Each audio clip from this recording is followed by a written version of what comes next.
Mon sujet ce matin, quand l'Esprit Saint vient. Répète avec moi, quand l'Esprit Saint vient. Amen.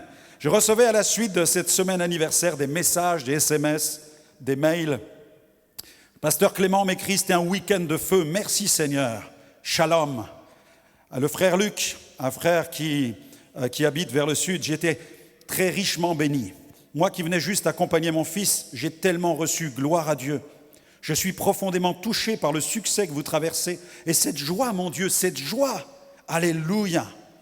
Une dame qui s'appelle Monique, un grand merci pour tout ce que vous nous avez fait vivre. Que Dieu vous bénisse et à bientôt.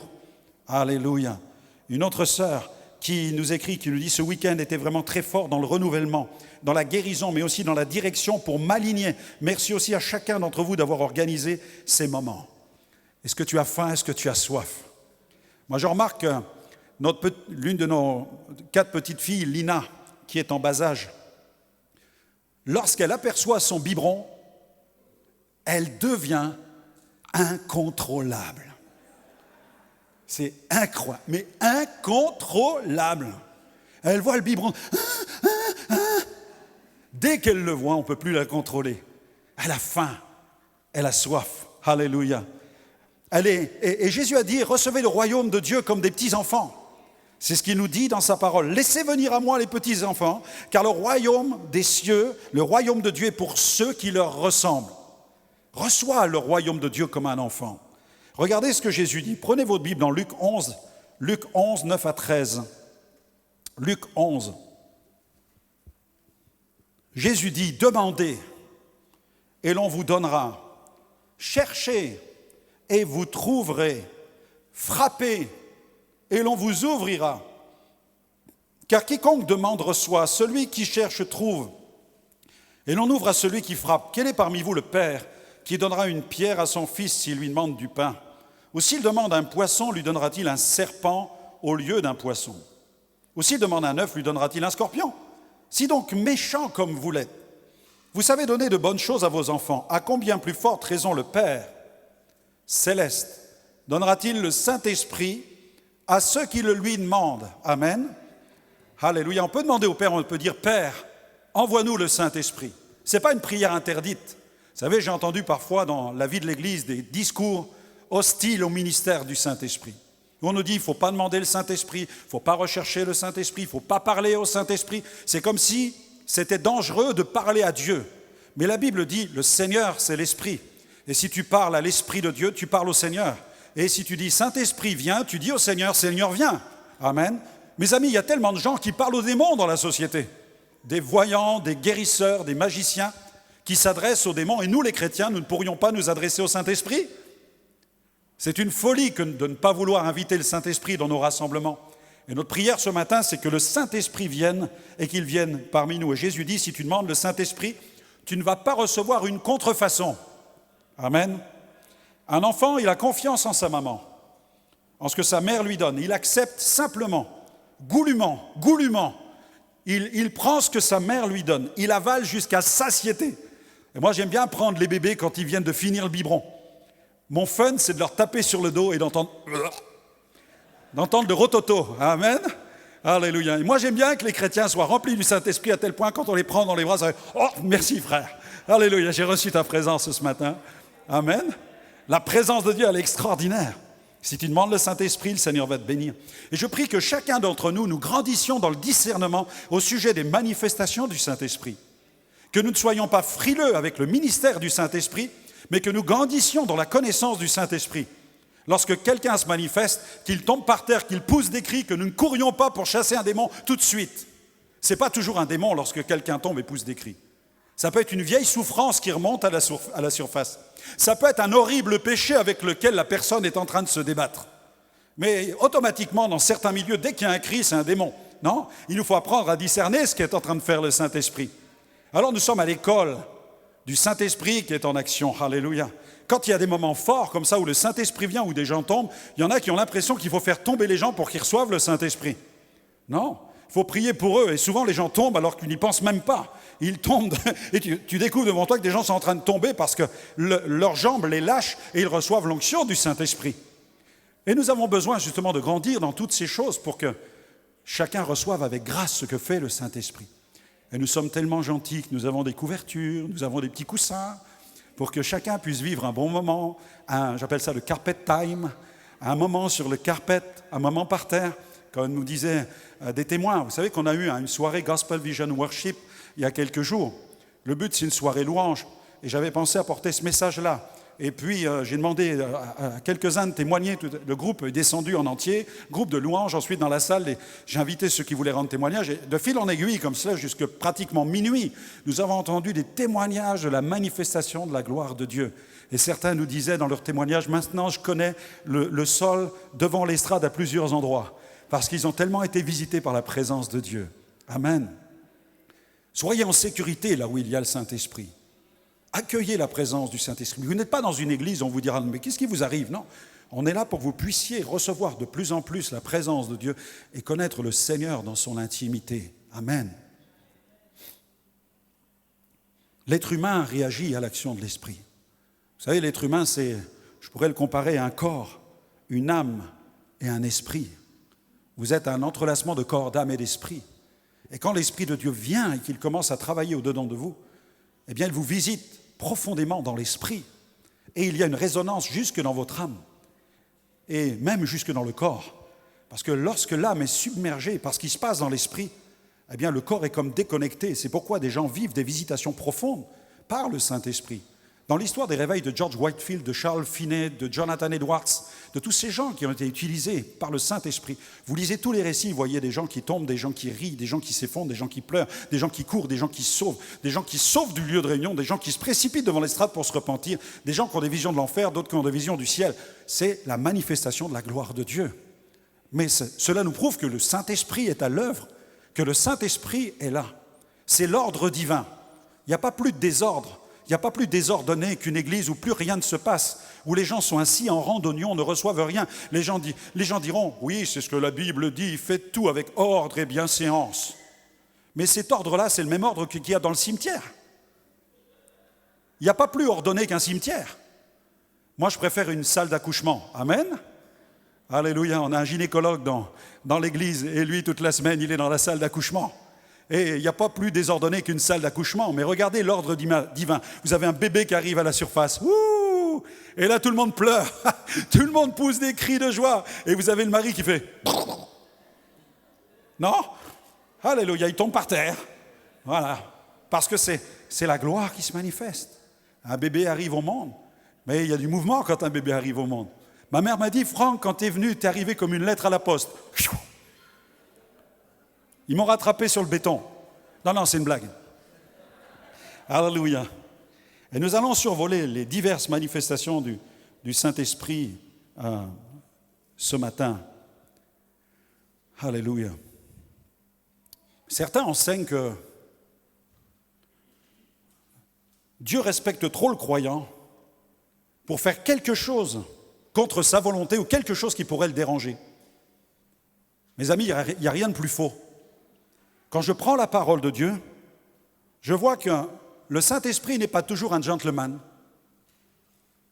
Je le vois par exemple dans le fait de Zacharie, qui va devenir muet pendant 9 mois. Regardez dans Luc 1, verset 20. Il exprime certains doutes. Et le Seigneur lui dit, voici, tu seras muet, tu ne pourras parler jusqu'au jour où ces choses arriveront, parce que tu n'as pas cru à mes paroles qui s'accompliront en leur temps. Le Seigneur le rend muet. C'est pas sympa, non, hein? C'est pas sympa de dire à quelqu'un, maintenant tu vas pas parler pendant 9 mois. Si le Seigneur pouvait faire ça à la maison avec ma femme,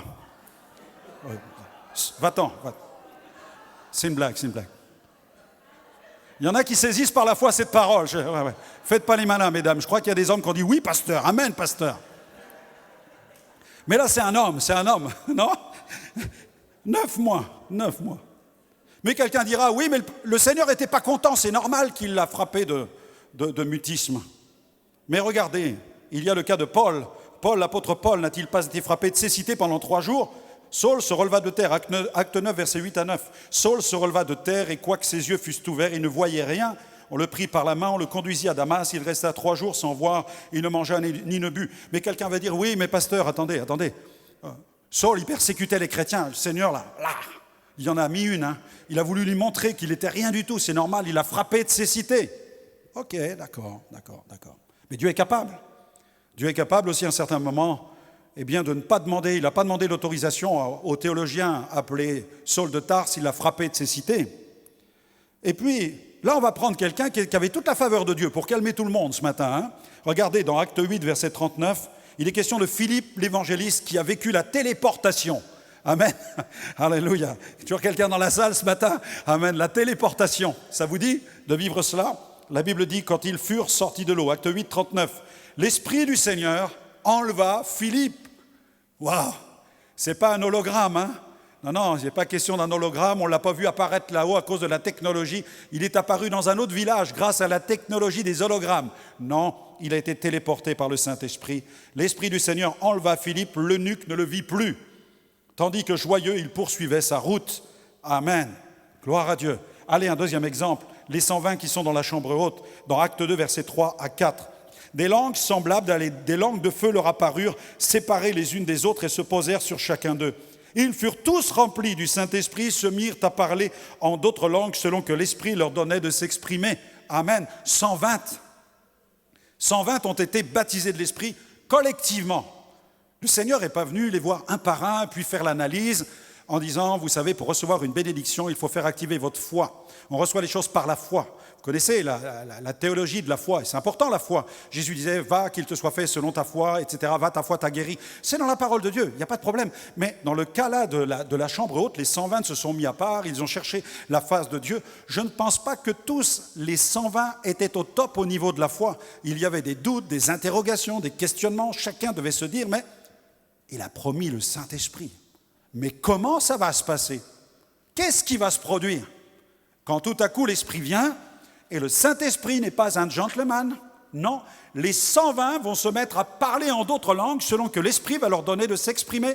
La gloire de Dieu va se manifester de telle façon que le lieu va être comme immergé dans la gloire de Dieu. Amen. Dieu soit béni. Dieu soit loué.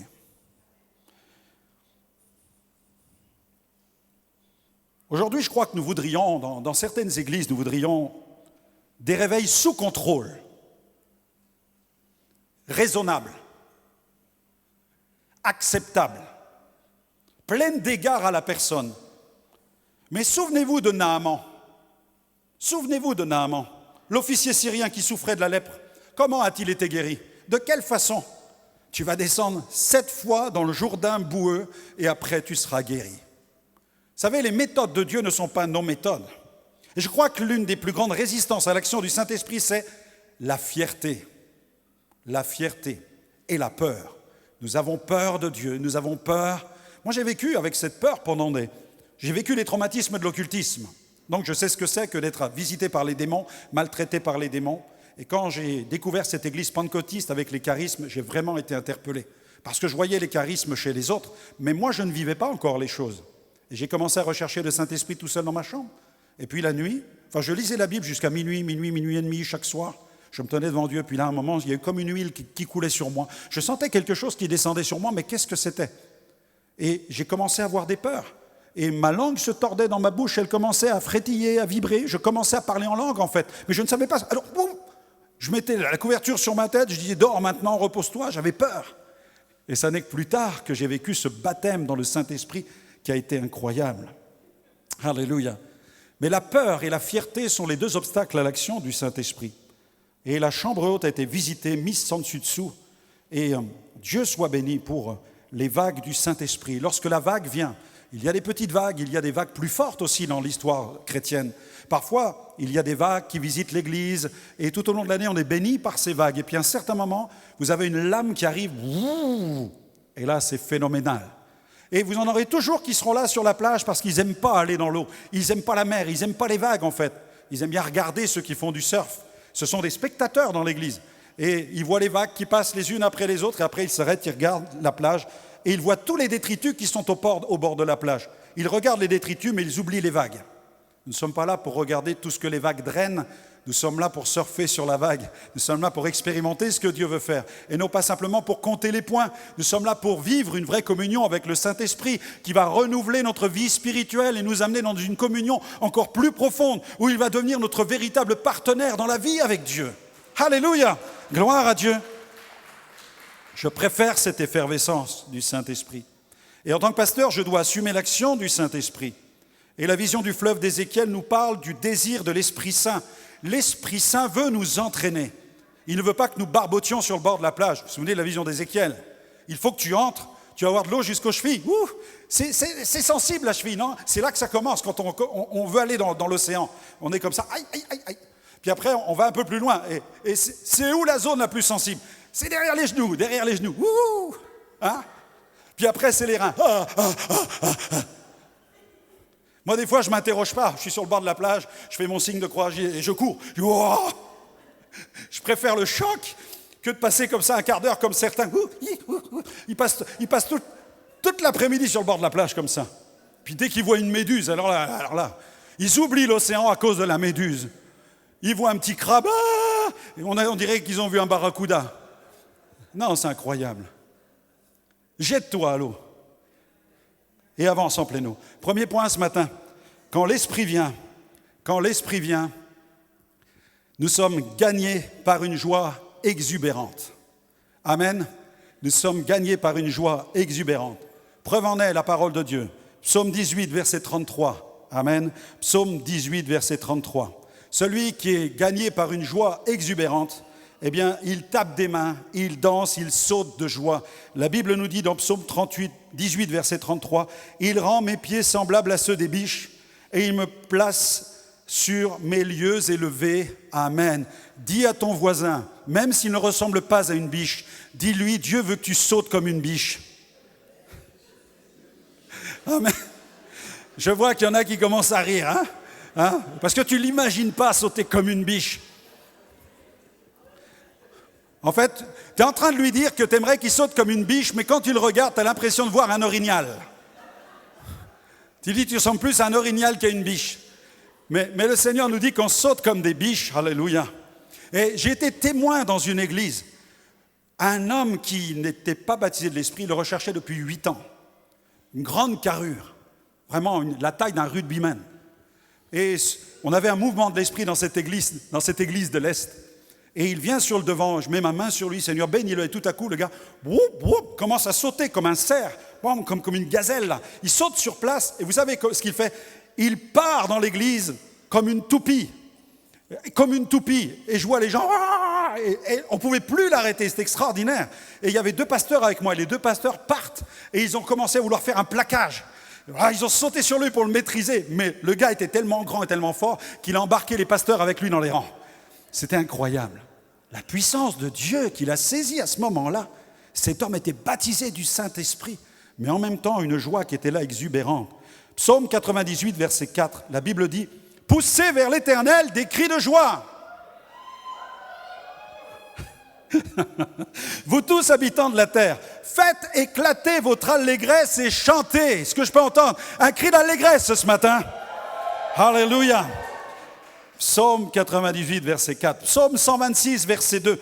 Alors notre bouche était remplie de cris de joie et notre langue de chants d'allégresse. Alors on disait parmi les nations, l'Éternel a fait pour eux de grandes choses. Amen. Voilà pourquoi tu pousses des cris de joie, parce que le Seigneur t'a guéri, il t'a délivré, il a pourvu à tes besoins, il t'a sauvé de tes péchés. Alors tu pousses des cris d'allégresse quand tu viens dans sa maison. Tu n'oublies jamais ses bénédictions. Et quand tu penses à celles qu'il va te donner, tu ne peux jamais t'arrêter de sauter de joie et de célébrer le roi des rois. Alléluia, une joie exubérante. Alléluia, gloire à Dieu. Dans le grec, nous trouvons le terme entheos. Entheos, vous connaissez le mot enthousiasme? Le terme enthousiasme vient du grec entheos. Entheos, en Dieu, ça veut dire en Dieu. Littéralement, c'est être saisi par des transports divins. Lorsque dans notre communauté, des hommes et des femmes sont saisis par des transports divins, réjouissons-nous avec eux parce que le Saint-Esprit est à l'œuvre dans leur âme et dans leur esprit et dans leur corps. Alléluia! Une joie exubérante. Amen. Dieu soit béni. Vous vous souvenez de Michal qui s'est moqué de David alors que David était saisi par l'Esprit de Dieu. Il ramenait l'arche à Jérusalem. Il sautait, il dansait, et Michal, la fille de Saül, l'a jugé. Et la Bible nous dit qu'elle a même été frappée de stérilité. Waouh! Et je vois bien des églises stériles.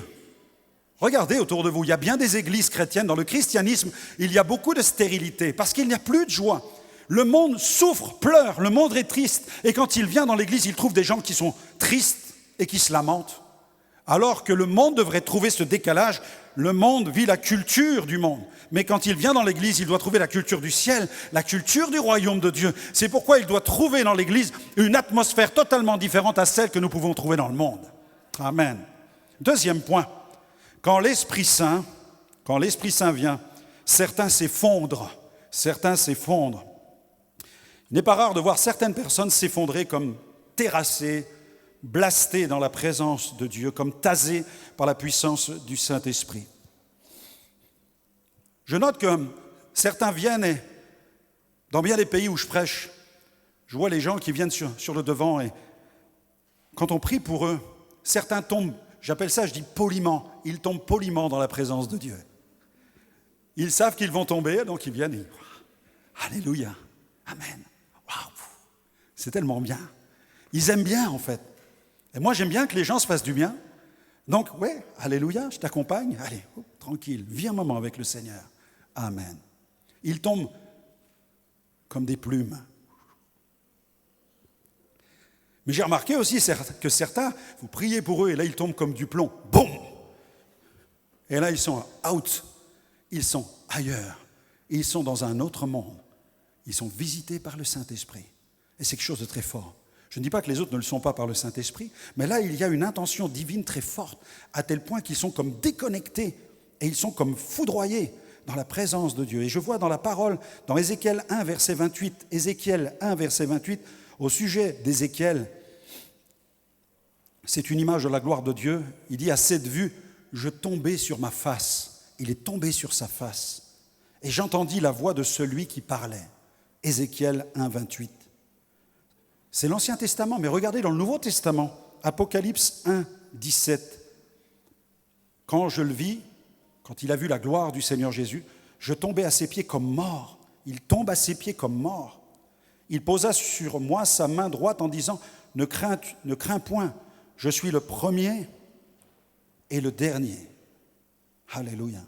Vous avez Paul aussi, dans Actes 9, 3, 4, comme il était en chemin, s'approchait de Damas. Tout à coup, une lumière venant du ciel resplendit autour de lui. Il voit la gloire de Dieu, il tombe par terre. Il entend une voix qui lui dit, Saul, Saul, pourquoi me persécutes-tu ?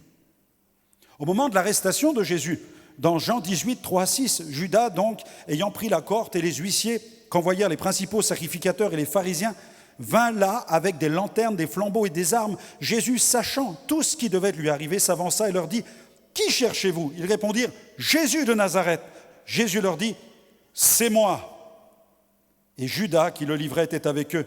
Lorsque Jésus leur dit, « C'est moi », ils reculèrent et ils tombèrent par terre. C'est la manifestation de la gloire, de la présence de Dieu. Bien sûr, je ne vais pas entrer dans tous ces débats ridicules que j'ai entendus parfois dans les églises au sujet de l'orientation vers laquelle la personne tombe.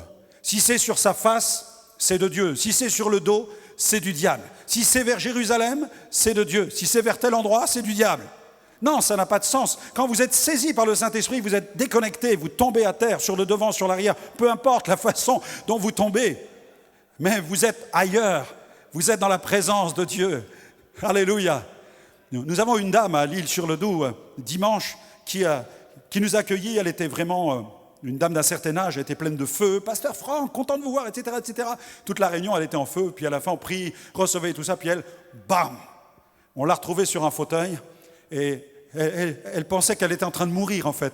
Elle avait son bras, « Je meurs, je meurs, je meurs !» Et tout le monde s'est affairé autour d'elle. On a ouvert les fenêtres pour la ventiler. On pensait qu'elle faisait un malaise. Et dans mon cœur, je me suis dit, non, ce n'est pas un malaise. Dieu est en train de la faire mourir à certaines choses. Et elle va vivre une onction encore plus forte dans sa vie. Elle est comme saisie, terrassée par la présence de Dieu. Et au cours de l'agape, elle vient me voir. Elle me dit, « Pasteur, il faut que je vous dise quelque chose. Vous savez, tout le monde a cru que j'étais malade, mais non. En fait, je vais très bien. Je ne sais pas ce qui m'est arrivé.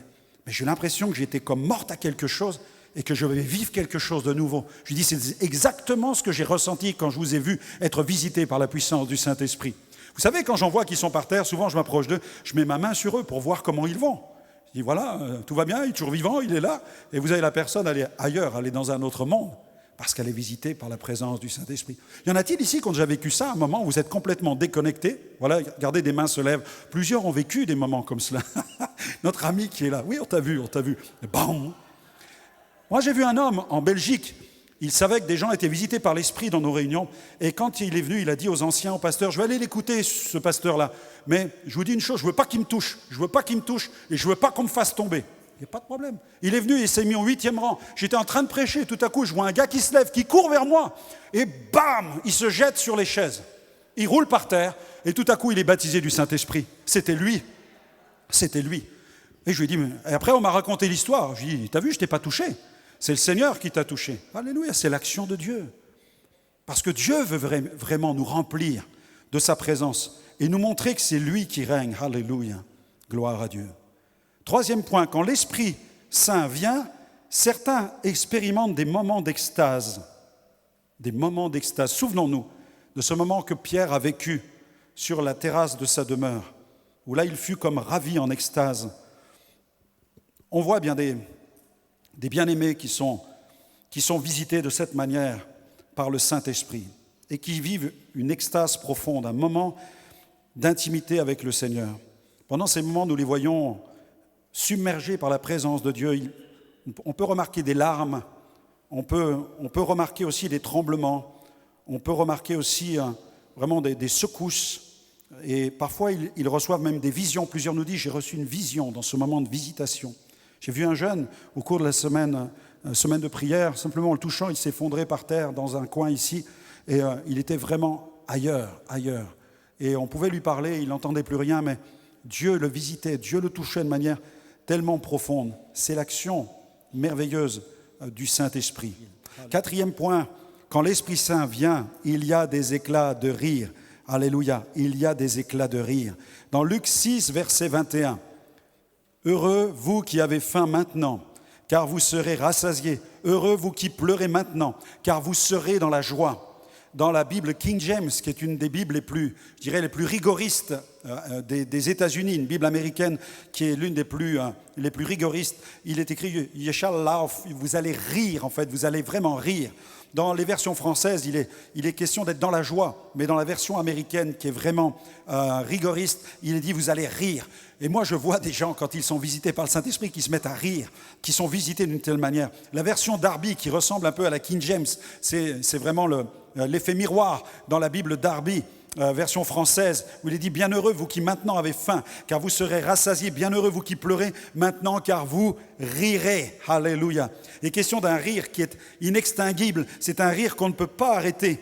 Et beaucoup de chrétiens connaissent la joie, mais ils ne connaissent pas encore l'allégresse. Ils ne connaissent pas ces moments où l'onction se répand d'une telle manière et où ils se mettent à rire dans la présence de Dieu. C'est comme un effet de surprise.